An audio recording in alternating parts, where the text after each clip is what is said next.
Estudo sobre a Epístola de Judas, segunda parte. Versículo 3. Amados, quando empregava toda a diligência em escrever-vos acerca da nossa comum salvação, foi que me senti obrigado a corresponder-me convosco, exortando-vos a batalhardes diligentemente pela fé que uma vez por todas foi entregue aos santos. Agora, o apóstolo aborda o tema de sua epístola. Não nos surpreende a seriedade e a solenidade deste início? Seu primeiro intento havia sido pegar a pena. Cheio como estava de grande desejo de apresentar-lhes um tema que sempre será motivo de gozo para os resgatados: a comum salvação. Antes de tudo, ele quis que os crentes gozassem, em comunhão uns com os outros, das maravilhas da obra do Salvador. Porém, a pena cai de suas mãos. O que aconteceu? Surgiram perigos e aqueles pobres cristãos talvez não se deram conta.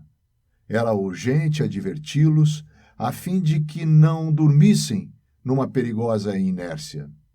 O apóstolo abandonou, pois, seu primeiro intento, tomou de novo a pena e os exortou a combater pela fé. Manter uma doutrina imutável. Amados irmãos, irmãs, esta exortação é hoje mais atual do que era então. A guerra está declarada, o inimigo está em campanha. Os perigos ameaçam vocês em todos os lugares. Ameaçam a nós em todos os lugares. Toda sorte de cilada lhes é estendida, a falsidade os rodeia. Pode ser que as ovelhas do Senhor não estejam em guarda contra os estranhos que vêm a elas com discursos perfeitos e palavras lisonjeiras com intenção de destruir o fundamento de sua fé. Pode ser que não tenham o coração suficientemente simples para estarem sujeitos unicamente à voz do bom pastor. O apóstolo decidiu nos escrever. Trata de nos despertar, de nos levantar, de combater contra o poder do mal que nos rodeia. Qual é o estandarte que devemos levantar? A fé que uma vez por todas foi dada aos santos. Em uma quantidade de passagens que seria longo enumerar, vemos que a fé nos é aqui o dom de Deus situado no coração e que nos faz capaz de alcançar a salvação. A fé é o conjunto de doutrinas cristãs ensinadas aos santos, doutrinas das quais se apropriam pela própria fé. Nesse contexto, o que caracteriza o mal nos últimos dias é o abandono dessas doutrinas. Notem bem estas palavras: uma vez. Este ensino tem lugar uma vez, é imutável, isto é, não tem sofrido nenhuma modificação. Quando Judas escrevia, falava desse ensino como pertencente ao passado. Tratava-se do que havia aprendido os primeiros cristãos pela palavra dos apóstolos. Temos esse ensino agora na palavra. Deus tem tido o cuidado de registrá-la para nós nas Santas Escrituras, e fora dela não existe nada em nenhum outro lugar. Quanto desejaria poder convencê-los, amados, que o grande trabalho que nos cabe hoje é manter com mãos firmes a bandeira que nos foi confiada, ao redor da qual devem agrupar-se todos os chamados, sem exceção, divisa sobre a qual estão escritos dois nomes que formam só um, a Palavra de Deus e o Senhor Jesus Cristo. Reter firmemente os ensinamentos originais. Quando nos encontramos em luta contra o mal moral que aumenta a cada instante no mundo, que estende por todos os lugares a infidelidade e a incredulidade, e o que é até mais perigoso, que invoca a razão para destruir a verdade, não pensem que seja preciso nos empenhar em muitas discussões. Somos demasiadamente inaptos para semelhante tarefa. E estou convencido que, em nosso estado de fraqueza, não somos mesmo capazes disso. Nos tempos da Reforma e até nos séculos passados, a discussão, sem convencer aos adversários, podia fortificar as almas dos crentes nas lutas contra o inimigo. Mas em vista de nossa pouca força, nosso papel atual é, diante de tudo, não nos deixarmos desviar das coisas que têm sido ensinadas uma vez aos santos e retê-las firmemente. Nisso consistia a luta de Filadélfia. Guarda o que tens, disse o santo, o verdadeiro. Apocalipse, capítulo 3, verso 11. Não pense você que isto exige amplos conhecimentos e inteligência. Só se precisa uma coisa muito simples: o amor por Cristo. E o mais ignorante entre nós pode possuí-lo: o amor por nosso Senhor e Salvador Jesus Cristo.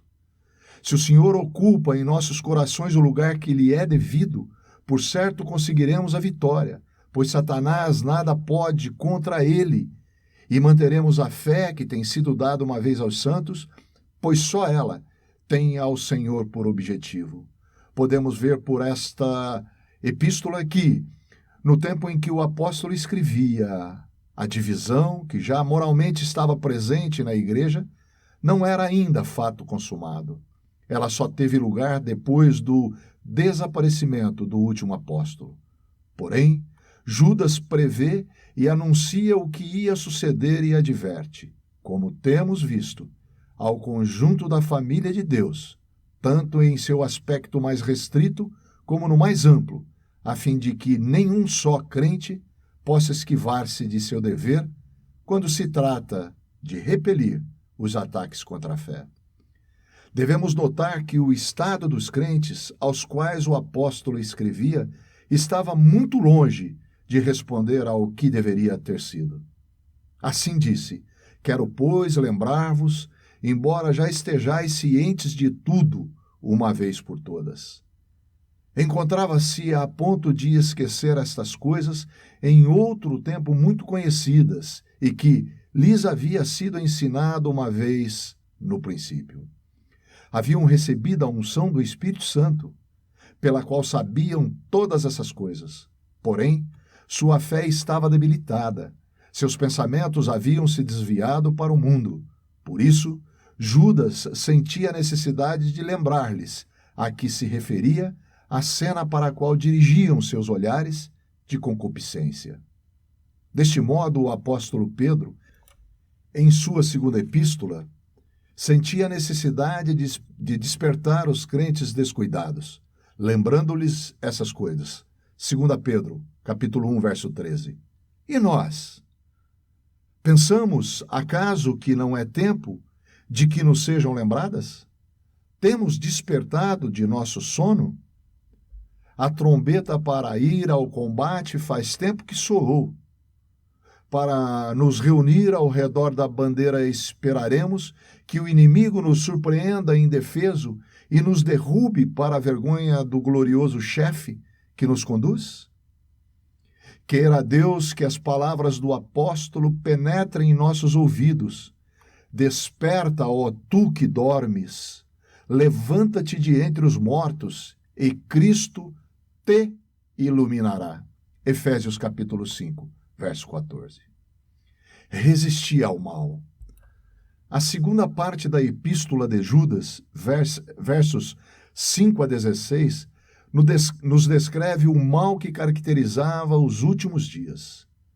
Sinto na alma que o tema que nos ocupa não seja nem edificante, nem nos traz gozo.